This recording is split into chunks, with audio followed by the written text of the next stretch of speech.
Halo Ibu dan teman-teman, pada video kali ini saya akan menjelaskan tentang asuhan keperawatan pada gangguan sistem kardiovaskuler. Nah, yang pertama teman-teman harus ketahui apa itu kardiovaskuler. Kardiovaskuler ini adalah berbagai kondisi di mana terjadi penyempitan atau penyumbatan pembuluh darah yang dapat menyebabkan serangan jantung, seperti nyeri dada, angina, atau stroke. Kemudian, pada video ini saya akan menjelaskan tentang pengkajian, analisa data, diagnosa keperawatan, intervensi keperawatan, hingga implementasi dan evaluasi. Baik, kita mulai dengan pengkajian, yaitu dimulai dengan memberi salam kepada pasien, lalu perawat memperkenalkan diri kepada pasien. Kemudian, kita akan menanyakan identitas pasien. Kita tanyakan nama, umur, suku, agama, status, pendidikan, pekerjaan, dan alamat pasien. Jika di situ ada penanggung jawab, maka kita tanyakan juga identitas penanggung jawab pasien. Kita tanyakan nama, umur, suku, agama, status, pendidikan, pekerjaan, alamat, dan hubungan dengan pasien. Kemudian yang berikut, kita akan menanyakan kepada pasien apakah ada riwayat kesehatan, misalnya riwayat penyakit sekarang. Kita tanyakan kepada pasien keluhan utamanya apa saja. Nah, misalnya keluhan utama pada pasien seperti sesak nafas, tubuh terasa lemah sejak masuk rumah sakit. Pasien datang dengan keluhan tubuh terasa lemas, pasien juga mengeluh sesak nafas. Yang berikut, kita masih ada dalam tahap pengkajian, yaitu pengkajian psikososial. Kita tanyakan pada pasien, kira-kira persepsi pasien terhadap penyakitnya ini apa? Misalnya, pasien menjawab ini adalah cobaan atau tidak bisa menjaga kesehatan tubuh pasien dengan baik. Kemudian, kita melihat bagaimana ekspresi pasien terhadap penyakit yang dirasakan. Dan kita melihat reaksi pasien saat berinteraksi. Kita masuk pada pengkajian spiritual.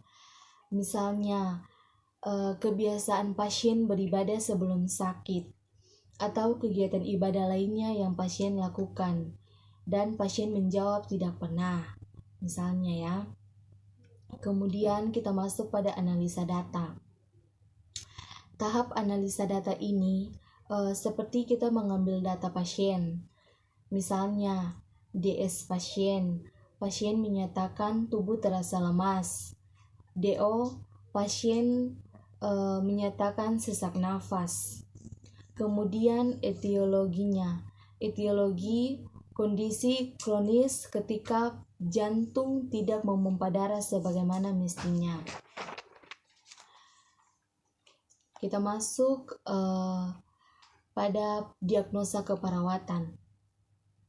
Misalnya diagnosa keperawatan yang kita dapatkan dari pasien apa? 1. Penurunan curah jantung berhubungan dengan perubahan irama jantung.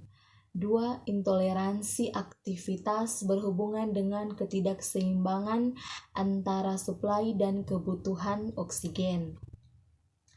Nah, keempat, kita masuk pada intervensi keperawatan. Sebelumnya kita akan melakukan rencana keperawatan. Yang pertama itu kita ketahui diagnosa keperawatannya.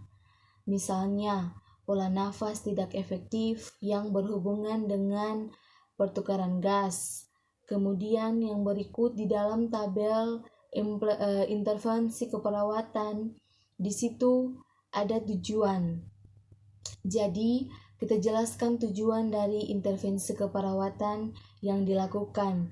Misalnya, setelah dilakukan tindakan keperawatan, keperawatan utama, seperti pasien mampu melaporkan kepada perawat dengan kriteria hasil. Misalnya, pasien tidak lagi sesak nafas, kemudian ekspresi kulit mulai kembali normal. Rasionalnya yaitu untuk mengetahui tingkat nyeri dan untuk mengurangi terasa capek dan sesak nafas. Baik, selanjutnya kita masuk pada implementasi dan evaluasi keperawatan. Jadi, misalnya diagnosa keperawatan yang kita sebagai perawat ketahui, yaitu implementasi yang pertama, penurunan curah jantung berhubungan dengan perubahan irama jantung.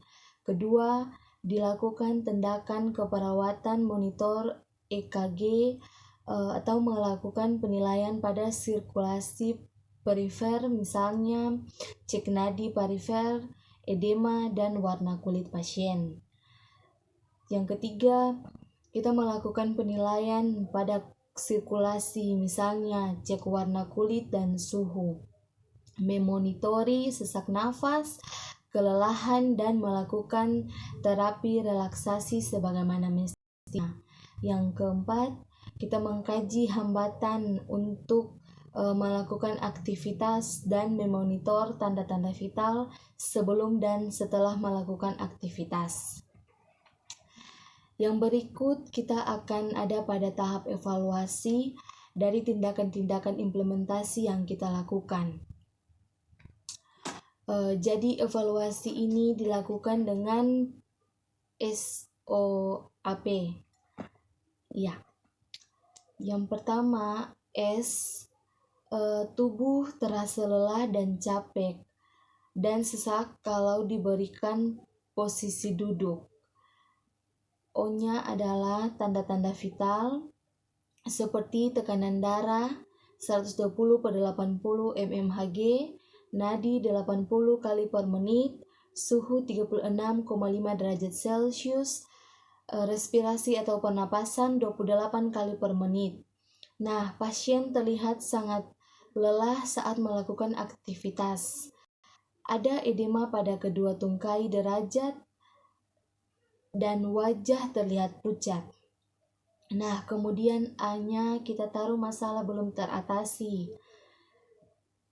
P-nya lanjutan intervensi. Nah, seperti pasien menyatakan masih lelah, namun sesaknya nafas sudah mulai berkurang setelah diberikan posisi setengah duduk. Yang kedua, memonitori TTV atau tanda-tanda vital. Yang ketiga, masalah teratasi sebagian. Dan yang keempat, pasien menyatakan rasa lelah dan sesak nafas sudah mulai berkurang. Dan yang kelima, pasien melakukan aktivitas ringan seperti duduk secara mandiri. Sekian presentasi diagnosa keperawatan dari saya. Terima kasih.